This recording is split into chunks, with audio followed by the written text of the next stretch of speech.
The chandeliers of Bellini's fine dining cast prismatic light across San Francisco's elite as they laughed over champagne flutes, oblivious to the power dynamics at play.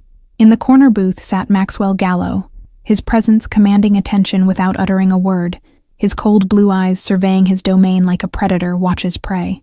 Beside him, a small boy with sandy blonde hair and his father's piercing eyes sat perfectly still, his hands folded in his lap, as waitstaff moved around him as if he were invisible.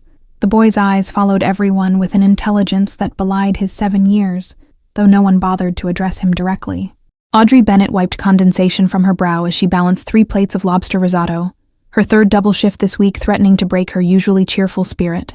Her nursing school textbooks weighed heavily in her locker, a reminder of dreams deferred by mounting medical bills and a sister who depended on her.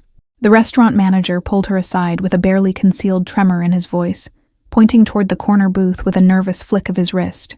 "That's Maxwell Gallow. Yes, the Maxwell Gallow. And his son," he whispered urgently, his eyes darting around as if the mere mention might summon unwanted attention. "Every server is terrified to approach their table because the last one who displeased them found himself unemployed the next day," he continued, straightening his tie compulsively. "You're new enough that I can blame any mistakes on inexperience, so you're up, Bennett." Audrey approached the table with professional poise, noticing how the other patrons subtly shifted away from the powerful man's orbit like planets responding to gravitational force. Maxwell barely acknowledged her with a curt nod while barking orders into his phone, his Italian-tailored suit unable to disguise the unyielding resolve that had forged his formidable enterprise. The boy looked up at Audrey with startling intensity, his gaze both hopeful and resigned as if accustomed to disappointment.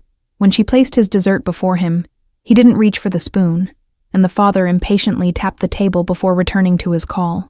Audrey noticed the slight tilt of the boy's head as he watched her lips, a gesture she recognized immediately from her years volunteering at her sister's school for the deaf. With the father momentarily distracted, she set down her tray and signed with practiced fluidity. "Hello, my name is Audrey. What's your name?" The boy's eyes widened with shocked delight, his hands quickly responding with eager movements that seemed to pour out in a rush of relief. "I'm Charlie," he signed back, his previously rigid posture melting into animated expression. "Nobody ever talks to me here." Maxwell Gallow's phone call ended abruptly as he registered the exchange, his gaze hardening as it shifted between the waitress and his son with dangerous curiosity. The ambient restaurant noise seemed to dim as he assessed the woman who had breached an invisible boundary, his expression unreadable. "You know sign language," he stated rather than asked, his voice carrying the quiet menace of a man unaccustomed to surprises. "Where did you learn it?" His fingers drummed once on the polished table, a habit that his associates recognized as preceding either great generosity or swift retribution. Audrey maintained eye contact, despite the flutter of warning in her chest, telling her to look away from those predatory eyes. "My younger sister was born deaf," she replied with quiet dignity. "I learned so she would never feel alone in her own home." Charlie's hands moved rapidly, his expression animated as he signed to his father, who watched with an intensity that made the surrounding tables grow even quieter. Maxwell's expression shifted almost imperceptibly, something calculating replacing his initial suspicion. "It appears my son would like you to teach him the proper way to order chocolate cake," Maxwell said with a dangerous smile that never reached his eyes. "He says the staff usually guess what he wants, because they don't bother to understand him." Audrey knelt to Charlie's eye level, ignoring the sharp inhale from a nearby server who clearly thought the gesture too familiar. She signed and spoke simultaneously. "Would you like to learn how to order dessert?" The boy's enthusiastic nod loosened something tight in her chest. The next evening, Maxwell Gallow returned to Bellini's with Charlie in tow, requesting Audrey's section with a directness that the manager couldn't refuse. The formidable reputation that preceded the man had the kitchen staff preparing his usual order before he even sat down. Charlie waved excitedly when he spotted Audrey, his hands already forming questions about her day and whether she remembered him. The transformation in the boy was remarkable. Gone was the statue-still child, replaced by an expressive, eager 7-year-old bursting to communicate. Maxwell observed their interaction with inscrutable focus, his usual phone calls and business discussions set aside for once as he watched his son bloom under the attention of someone who spoke his language. His gaze followed Audrey's hands as she signed, clearly assessing her every movement. "My son's mother died when he was 2, Maxwell stated without preamble when Audrey brought their appetizers, his tone matter-of-fact, but his eyes never leaving her face. She was the only one who knew how to speak to him properly. Audrey felt the weight of unspoken history in his words as Charlie attentively watched their lips. "Communication is a bridge," she responded carefully, sensing dangerous waters beneath this conversation. "Everyone deserves to have that bridge to others. Charlie has tutors, expensive ones," Maxwell continued, a hint of defensiveness in his otherwise controlled tone. "They teach him to read lips and speak, but none of them bother to learn how he naturally communicates." His jaw tightened momentarily, revealing a flash of something raw beneath his composed exterior. The restaurant hummed with subdued conversation around them, but at their table, a silent understanding was forming through glances and the graceful movements of hands. Charlie demonstrated the signs he knew, his face lighting up each time Audrey responded in kind. "He's smart," Audrey observed, unable to keep the warmth from her voice as Charlie correctly signed a complex sentence. "He's probably been teaching himself from books or videos, since his environment doesn't reinforce it." Maxwell's expression darkened momentarily, a shadow passing across his features before he controlled it. "In my world, any perceived vulnerability can lead to severe consequences," he said in a low voice meant only for her. "I've been trying to protect him from that reality." Charlie tugged at Audrey's sleeve, signing a question about the specials with such enthusiasm that she couldn't help but smile. The boy had clearly been starved for meaningful interaction, soaking up attention like parched earth receives rain. "Sometimes strength looks different than we expect," Audrey replied, her gaze steady despite the flutter of warning in her chest. "Your son has been navigating a world not built for him, that requires its own kind of power." Maxwell studied her for a long moment, something calculating yet curious in his gaze. "My driver will bring you to my home tomorrow evening at 7, he stated, the phrasing making it clear this was not a request. "You'll be compensated generously for teaching my son." "I have another job in school," Audrey countered, surprised by her own boldness in the face of a man who wasn't accustomed to refusal. "I can't simply abandon my responsibilities." Her heartbeat quickened as his expression hardened slightly. Maxwell removed a business card from his jacket and wrote something on the back before sliding it across the white tablecloth. "That amount, weekly, should address any scheduling concerns," he said smoothly, his tone making it clear the discussion was concluded. "Charlie needs someone who sees him." The Gallow mansion perched on San Francisco's highest hill, its stone walls and wrought iron gates keeping the world at bay while offering panoramic views of the city below. Audrey clutched her bag of teaching materials as the security detail scrutinized her ID with suspicious thoroughness. The interior revealed tasteful opulence, marble floors, crystal chandeliers, and priceless art that spoke of old money rather than new wealth. Yet despite its grandeur, the space felt hollow, as if beauty had been acquired without any real appreciation for what made a house a home. Charlie burst into the foyer when he heard the door, his small footsteps echoing against the marble as he raced toward Audrey with unrestrained joy. His hands moved quickly, signing about his day and how he'd been watching the clock since breakfast. Maxwell appeared moments later, his casual attire of designer jeans and a black button-down, somehow more intimidating than his business suits.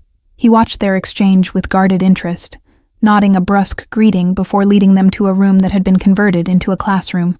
"I've arranged for his other tutors to incorporate whatever you teach him," Maxwell explained, his tone businesslike as Charlie explored the educational materials Audrey had brought. "They've been instructed to cooperate fully with your methods." The classroom walls displayed educational posters in both English and ASL, evidence that Maxwell had researched the subject thoroughly in the days since their restaurant encounter. Charlie proudly showed Audrey the new books on his shelf about deaf culture and sign language history. "Has Charlie had his hearing tested recently?" Audrey asked carefully, organizing flashcards on the table as the boy examined a picture dictionary she'd brought. "There are excellent audiologists who specialize in children with varying levels of hearing loss." Maxwell's expression tightened, his hands clasping behind his back in a posture that spoke of contained tension. "The doctors say his condition is permanent, damage from a high fever when he was an infant," he replied, his voice carrying a hint of old guilt. "I wasn't suggesting a cure," Audrey clarified gently, meeting his gaze directly despite the intimidating aura that surrounded him. "But knowing exactly what he can hear helps tailor communication strategies to his specific needs." Charlie tugged at his father's sleeve, signing a question about whether he could show Audrey his room after the lesson. Maxwell nodded, his expression softening momentarily as he watched his son's excitement, a glimpse of the man beneath the fearsome reputation. "He's never brought anyone to his room before," Maxwell observed quietly, something vulnerable flickering across his features before the mask of control returned. Not even his nanny is allowed past the doorway. The lesson progressed with Charlie's enthusiastic participation, his natural aptitude for language apparent as he absorbed new signs with remarkable speed. Audrey introduced games that made learning feel like play, eliciting genuine laughter that echoed through the usually silent mansion. Maxwell remained in the doorway, ostensibly checking emails on his phone, but his attention clearly fixed on the interaction before him. When Charlie correctly signed a complex sentence about his favorite book, the crime boss's expression betrayed a flash of parental pride. Most people in his life just speak louder, as if volume could breach the silence, Maxwell remarked during a brief break, watching his son arrange alphabet cards with intense concentration. They don't realize he's not missing anything. He just experiences the world differently. Charlie's bedroom revealed a mind yearning for connection, walls covered with intricate drawings of hands forming different signs, pictures cut from magazines with handwritten labels attached. A telescope pointed toward the city below, suggesting he spent hours observing a world that rarely noticed him back. He watches people, Maxwell explained, as Charlie eagerly showed Audrey his collection of sketchbooks filled with detailed observations of human interaction. He studies their expressions, their body language, things most people miss because they're too busy listening to words. Audrey thumbed through the sketchbook, stunned by the emotional intelligence captured in childish drawings. Joy, deception, fear, longing, all documented with remarkable perception. These weren't the observations of a child cut off from the world, but one who saw it with heightened clarity. A bookshelf revealed volumes far beyond a typical 7-year-old's reading level, many focusing on astronomy, art, and human behavior. Charlie signed enthusiastically about the stars, explaining how he'd memorized constellations and the stories behind them from ancient mythologies. His mother was an astronomer, Maxwell said quietly, picking up a framed photograph of a smiling woman with Charlie's gentle eyes. She used to tell him that silence let her hear the stars better, their way of making his difference feel special. The walls also featured newspaper clippings about Maxwell's business holdings, carefully preserved but conspicuously edited, the more unsavory headlines about the Gallow family enterprises removed. Charlie was constructing his understanding of his father piece by sanitized piece. An expensive guitar sat untouched in one corner, beside a piano keyboard gathering dust, evidence of conventional lessons abandoned. Yet in striking contrast, a homemade drum set fashioned from buckets and containers showed signs of regular use, reminding Audrey that Charlie could feel vibrations even if he couldn't hear them. The music teachers gave up on him, Maxwell admitted, something like shame briefly crossing his features. They couldn't imagine teaching rhythm to someone who couldn't hear it, but he feels the pulse through the floor when I play old records. Charlie retrieved a small wooden box from under his bed, carefully opening it to reveal a collection of polished stones, each labeled with emotions: happy, sad, angry. A tangible vocabulary he'd created for himself. He signed that he sometimes carried stones in his pocket to communicate when no one understood his hands. The security team found him 2 miles from home last month, Maxwell revealed as Charlie arranged his stones in patterns only he understood. He'd left because his art tutor kept shouting instructions instead of demonstrating them, and he had no way to express his frustration. Audrey noticed a detailed map of San Francisco pinned to Charlie's wall, with locations marked in a child's handwriting: ice cream man who smiles, lady with dog who waves, park where no one stares. He had mapped kindness through a city that largely overlooked him. In the hallway outside Charlie's room, discreet cameras monitored every approach, a reminder that despite the warmth developing in this space, they existed in the shadow of Maxwell's dangerous world. The contrast between the father's ruthless reputation and his evident love for his son created an unsettling cognitive dissonance. Most of my associates don't know about Charlie's deafness, Maxwell confessed as they watched the boy organizing his books with methodical precision. In my world, any vulnerability can be exploited, and I have enemies who wouldn't hesitate to use a child to settle scores. Audrey understood the implications with chilling clarity. Her presence in their lives now carried risks beyond professional boundaries. She was gaining access to the most protected aspect of a dangerous man's existence, his love for his son. He needs more than just language, Audrey said finally, watching Charlie's careful movements with a growing sense of responsibility. He needs friends who understand him, a community where his way of communicating isn't exceptional, but normal. The weeks that followed established a rhythm, as Audrey's visits became the highlight of Charlie's days. his progress in sign language accelerating with each session. Maxwell frequently lingered during their lessons, his phone set aside as he absorbed the silent conversations unfolding before him. Audrey arrived one evening to find the mansion's security doubled, grim-faced men with concealed weapons patrolling the perimeter with heightened vigilance. The tension in the air was palpable as she was escorted through 3 separate checkpoints before reaching the main house. Maxwell met her at the door himself, his usual composure fractured by subtle signs of stress, a muscle ticking in his jaw, shadows under his eyes suggesting sleepless nights. "There's been a situation," he stated flatly, guiding her toward the study rather than Charlie's classroom. "Charlie doesn't know," he continued once the heavy doors closed behind them, pouring amber liquid into a crystal tumbler with controlled precision. "But there have been threats, specific ones, mentioning him by name." The study revealed Maxwell's true domain, walls lined with security monitors displaying every angle of the property, a desk containing multiple phones, and behind a false bookshelf, the outline of a safe large enough to hold significant secrets. This was the command center of his extensive operations. "I need to know if I can trust you," Maxwell said bluntly, his gaze intensely focused as he leaned against his desk. "Because right now, you're one of 3 people outside this house who knows about Charlie's deafness and has regular access to him."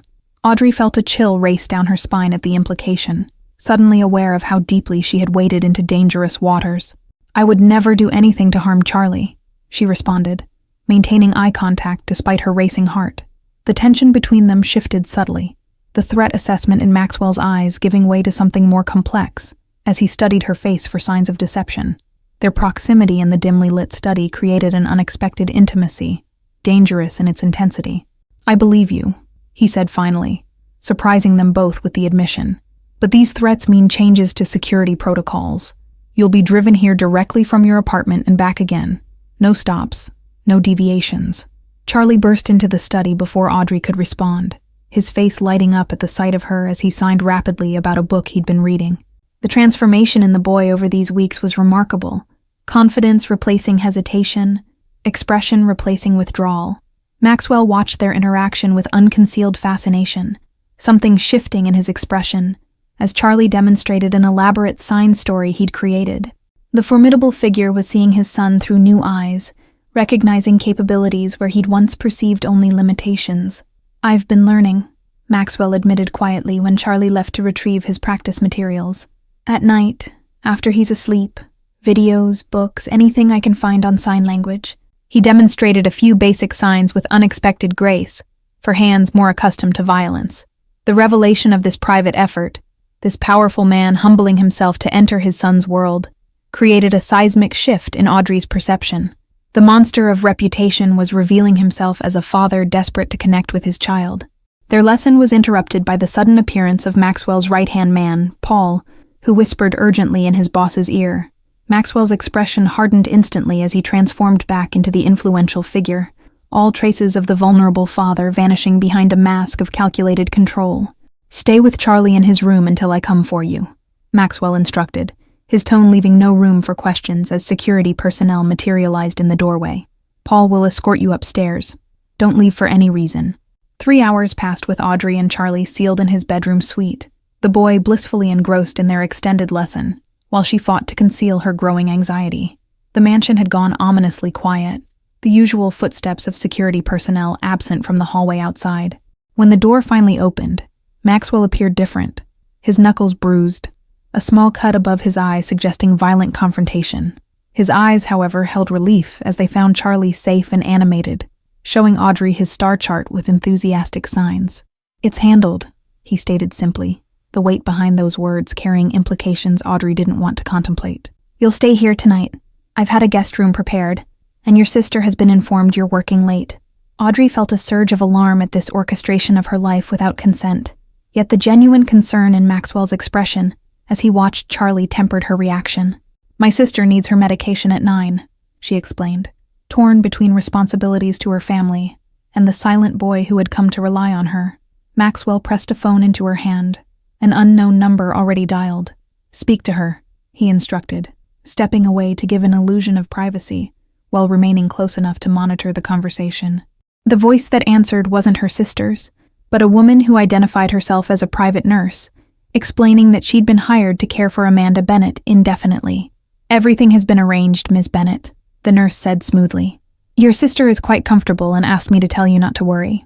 The realization that Maxwell had investigated her life thoroughly enough to know about Amanda's condition, their financial struggles, and even their address, sent a chill through Audrey's core.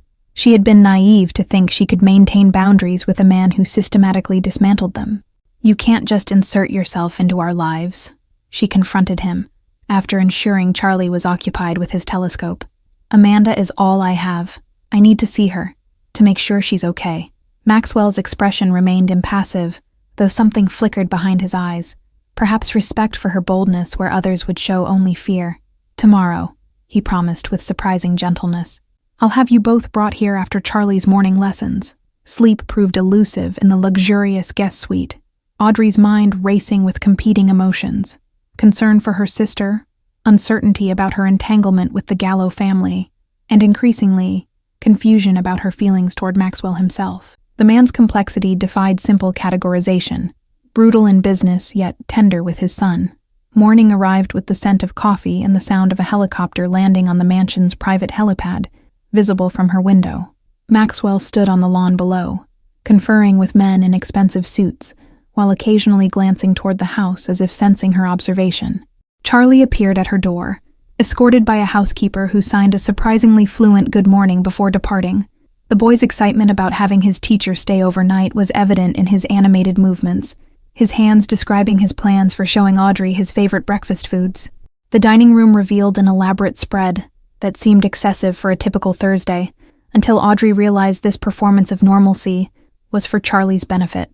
Maxwell entered with controlled composure, the evidence of last night's altercation carefully concealed beneath a fresh suit and expertly applied concealer.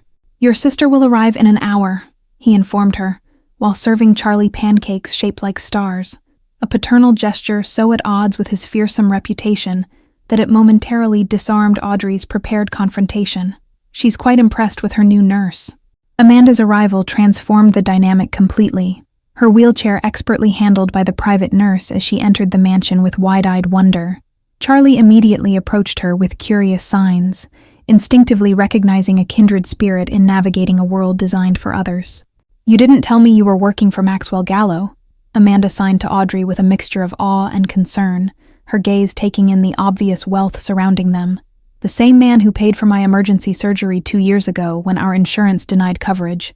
The revelation hit Audrey like physical impact, pieces suddenly clicking into terrible clarity, why the hospital had found additional funding, why collection agencies had mysteriously stopped calling, why their landlord had suddenly become accommodating about late payments. Maxwell had been in their lives long before she'd served him at Bellini's. "I track potential assets," Maxwell explained with clinical detachment that failed to mask the intensity of his gaze. "People with useful skills, unusual talents, or exceptional character. You qualified on all counts when your sister's medical records crossed my desk." The calculated nature of their connection should have horrified Audrey, yet the genuine transformation in Charlie since she'd entered their lives complicated her response. The boy who once sat invisible in restaurant corners now animated the space between them, his hands creating bridges where walls should rightfully stand. 2 years ago, you donated blood for a child with a rare blood type," Maxwell explained, his voice unnervingly calm as Charlie and Amanda conversed in animated signs across the room. "The child was my business partner's son, and your name stayed in my records as a potential resource." Audrey felt the floor shift beneath her as years of coincidences reorganized themselves into deliberate manipulation. "So, Bellini's wasn't a coincidence," she stated, the question unnecessary as the truth crystallized with brutal clarity. "You engineered our meeting." Maxwell's expression remained inscrutable as he watched Charlie demonstrating signs to Amanda, who responded with the natural fluency of someone who had lived in silence. "I plan to offer you a job," he admitted. "I never anticipated that you would transform my son's world." A thunderous crash interrupted their confrontation as windows shattered throughout the mansion's first floor, men in tactical gear swarming through the broken glass with military precision. Maxwell reacted instantaneously, shoving Audrey toward a concealed panel in the wall that slid open at his touch. "Get Charlie and Amanda into the safe room," he commanded, pressing a small key into her palm before drawing a weapon from beneath his jacket. "The code is his birthday. Do not open the door for anyone but me, regardless of what you hear." The hidden passage led to a fortified chamber deep within the mansion's core, designed with the paranoia of someone who had accumulated deadly enemies. Charlie's eyes were wide with fear as Audrey sealed them inside, the heavy door closing with pneumatic finality. Amanda's nurse revealed unexpected training, efficiently checking the room's security systems and medical supplies while signing reassurances to Charlie. Mr. Gallow hired me for my combat medic experience as much as my nursing degree, she explained to Audrey's questioning look. The security feeds displayed on monitors embedded in the wall showed the intense conflict unfolding throughout the mansion. Maxwell's security team engaged in fierce skirmishes with the intruders, while the man himself moved with lethal efficiency through his home. The clinical precision of his actions confirmed every rumor about his demanding past. Charlie pressed his palm against the monitor, tracing his father's movements with a mixture of fear and fascination, his world expanding beyond the sanitized version he'd been allowed to inhabit. The muffled vibrations of explosions traveled through the walls, his body registering danger his ears couldn't hear. Amanda wheeled closer to the boy, sharing a silent communication only those who navigated the world differently could fully comprehend. Her hands formed gentle reassurances, creating a bubble of calm amid chaos through the poetry of movement that had always been Charlie's native language. The nurse accessed a secondary panel revealing a cache of emergency supplies, including a satellite phone untraceable to Gallow networks. He anticipated every scenario, she explained, her efficiency unwavering as she monitored both security feeds and Charlie's emotional state with professional precision. A message flashed across one of the monitors, coordinates and extraction protocols from Maxwell's security chief, indicating contingency plans were activating across the city. Audrey realized the extent of preparation behind Maxwell's seemingly impulsive decision to bring her into their lives, raising questions about fate versus calculation.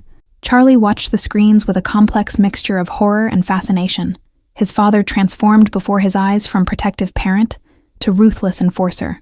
His hands formed a single heartbreaking question directed at Audrey. Is my father a bad man? Before she could formulate a response that balanced truth with compassion, the feed showed Maxwell cornered by 3 armed men, his weapon kicked away as they forced him to his knees. The lead attacker spoke directly to the camera, as if knowing they were watching. "We want the boy and the documents," the man announced, pressing his gun against Maxwell's temple. "You have 30 minutes before we execute Gallow and burn this place to the ground. Your choice, Miss Bennett." Charlie's hands trembled as he signed frantically, begging Audrey to help his father despite the danger. The boy's love remained uncomplicated by the moral complexities that troubled the adults. He saw only his father in peril, not the criminal whose actions had invited this violence. Amanda gripped Audrey's hand with surprising strength, her expression resolute. "Whatever he's done, he saved my life, and he loves his son," she signed, her gaze unwavering. Sometimes good people make terrible choices for the right reasons. The nurse accessed a hidden compartment revealing emergency protocols and a secure phone. "There's a secondary extraction team on standby," she explained, her professional demeanor never wavering, "but they won't move without direct authorization from either Mr. Gallow or the holder of the safe room key." Audrey felt the weight of the key in her palm. Maxwell had literally placed his son's safety and his own life in her hands, an act of trust that transcended their complicated history. The timer on the screen counted down mercilessly, as 3 lives hung in the balance of her decision. "I need 5 minutes alone with Charlie," Audrey decided, guiding the frightened boy to a corner of the safe room away from the monitors. His small hands shook as he signed questions about his father, his usual confidence replaced by the vulnerability of a child facing potential loss. With gentle precision, Audrey taught Charlie an emergency sign sequence, one that would appear meaningless to observers, but would signal specific instructions to his father. The boy practiced repeatedly, his determination to save his father overcoming his fear. "Your father understands more signs than he admits," Audrey explained, wiping away Charlie's tears with tender confidence. "He's been studying every night to connect with you. Now that connection might save both of you." The extraction plan came together with tense efficiency. Amanda would be evacuated through a secondary exit with the nurse, while Audrey would accompany Charlie to the main hall under the pretense of surrender. The boy's courage never wavered as they prepared, his trust in Audrey absolute. When they emerged from a hidden entrance near the grand staircase, the attackers immediately surrounded them, weapons trained on Charlie with sickening intent. Maxwell's expression shifted from defeat to alarm as he saw his son enter the danger zone. "I brought what you wanted," Audrey announced with forced calm, her arm protective around Charlie's shoulders. Now let Mr. Gallow call off his reinforcements before they storm the perimeter.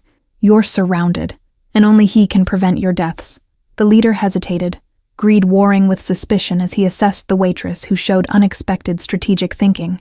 He pressed his weapon harder against Maxwell's head, demanding verification of her claims about backup forces. While attention focused on this negotiation, Charlie positioned himself in his father's line of sight and began signing, not panicked pleas, but the precise emergency sequence Audrey had taught him. Maxwell's eyes widened almost imperceptibly as he recognized the silent message. "Check the security feeds," the leader barked at one of his men, momentarily distracted by Maxwell's too calm demeanor. "Make sure this isn't a bluff before we—" Maxwell exploded into action with predatory speed, using the split second of distraction to disarm the man beside him while simultaneously shielding Charlie with his body. The practiced movement revealed years of combat training beneath the veneer of business legitimacy. The mansion erupted into chaos as hidden security personnel emerged from concealed positions, the extraction team Audrey had activated converging on their location with tactical precision. She pulled Charlie behind an overturned table as gunfire erupted around them. Through the smoke and confusion, Maxwell fought his way to them, his focus entirely on his son's safety, rather than pursuing the fleeing attackers. Blood streamed from a wound in his shoulder, but his expression showed only relief as he gathered Charlie into his arms. "You trusted me with your son," Audrey said as they huddled behind their makeshift barricade, emergency services wailing in the distance. "Despite everything you've done, everything you are, that one decision redeems more than you know." Maxwell's gaze held hers with unexpected vulnerability, the carefully constructed walls of the feared figure temporarily lowered in the aftermath of near-devastating loss. "My enemies came because they discovered something I've been hiding for months," he admitted, still clutching Charlie protectively. First responders swarmed the property, their flashing lights painting the smoke-filled rooms in surreal pulses of red and blue. Charlie's hands moved with remarkable composure as he signed to the paramedic examining his father's wound, serving as interpreter between two worlds with newfound confidence. Maxwell winced as antiseptic touched raw flesh, his eyes never leaving the security perimeter where his men maintained vigilant watch. "There will be retribution," he stated with cold certainty, the business strategist calculating losses while the father processed how close he'd come to losing everything that mattered. Audrey intercepted a call from her sister's nurse, confirming Amanda had reached the secondary safe house unharmed. The intricate safety net Maxwell had constructed around not just his son, but her family too, revealed planning extending months beyond their first meeting at Bellini's. The mansion's east wing erupted in controlled detonation, destroying evidence that could never reach authorities regardless of Maxwell's new direction. His redemption had carefully drawn boundaries, cooperation that protected his son's future while preserving enough leverage to ensure their safety from those beyond law's reach. As smoke cleared from the ravaged mansion, Maxwell revealed the truth. He had been systematically dismantling his criminal enterprises, converting assets to legitimate businesses, and gathering evidence against former associates. The documents the attackers sought would have exposed his withdrawal from the underworld, making him a target for those who feared his testimony. 6 months later, Bellini's Fine Dining hosted a private celebration under new ownership, Maxwell Gallow's name nowhere on the paperwork, but his influence evident in the elegant renovations and enhanced security. The restaurant had been transformed, much like the man himself. Audrey moved between tables with practiced grace, no longer a waitress but the event coordinator for the restaurant's grand reopening. Her nursing textbooks had been replaced by business management courses, her career path redirected by opportunities that no longer felt like manipulation. Charlie greeted arriving guests with confident signs and spoken words, his communication skills having flourished under the guidance of specialists from the prestigious school where he was now enrolled. His father watched with undisguised pride as the boy navigated social interactions that once would have terrified him. Maxwell's transformation had shocked San Francisco's business community. The man of notorious reputation, now reinvented as a legitimate entrepreneur, focusing on accessibility initiatives and education reform. His testimony had sent several dangerous criminals to prison, while careful negotiation with authorities had secured his own immunity. "He still frightens half the city," Amanda observed from her position at the piano, her musical therapy program now fully funded by the Gallow Foundation. But fear based on respect is different from fear based on violence. The security personnel remained, their presence more discreet but no less vigilant. Old enemies didn't disappear with legal paperwork, and Maxwell took no chances with his son's safety. His protective instincts remained unchanged, even as his methods evolved toward legitimacy. Charlie had developed an unexpected talent for public speaking, his unique perspective as a deaf child in a hearing world, making him a powerful advocate for inclusive education. His father made sure every presentation had proper interpretation services, attending each event with visible support. "The prosecutors wanted my criminal network," Maxwell explained quietly to Audrey, as they watched Charlie demonstrating sign language to interested guests. "I gave them something more valuable, a blueprint for dismantling similar operations nationwide." Audrey's sister had become an integral part of their unusual family configuration, her artistic talents finding expression through programs Maxwell funded at local schools. The boundaries between professional obligation and personal connection had long since blurred into something neither of them had anticipated. The fundraising gala had attracted San Francisco's elite, many curious about Maxwell Gallow's transformation, from feared crime lord to philanthropist, focusing on accessibility initiatives. Former associates watched with wary calculation, while new allies approached with cautious optimism. The room a chessboard of shifting alliances. Charlie had developed an unexpected talent for photography, his perspective capturing human connection with remarkable sensitivity. His images lined the restaurant walls, hands communicating in various forms, faces expressing without words, creating a visual poetry that transcended conventional language. Maxwell maintained certain connections from his previous life, repurposed now for intelligence rather than intimidation. The security detail protecting the event included former enemies now employed through legitimate channels, their skills redirected toward preservation rather than destruction. Audrey caught Maxwell watching her across the room, his expression containing something that still surprised her: vulnerability beneath strength, tenderness capable of coexisting with necessary hardness. Their unlikely journey had created something neither had expected to find in the wreckage of his former empire: sanctuary. "You never did answer Charlie's question that day in the safe room," Maxwell noted, his gaze thoughtful as he observed his son's animated conversation across the room. "About whether I'm a bad man." Audrey considered the complexity of the man beside her, the ruthless magnate who had built his domain on strategic power, the father who would sacrifice everything for his son, the man who had funded her sister's medical care without recognition. "I told him you were a good man who made bad choices," she replied honestly. "And now?" he asked, uncharacteristic uncertainty in his voice as he turned to face her directly. The question contained multitudes, about redemption, about forgiveness, about possibilities neither had allowed themselves to consider during those first tense encounters.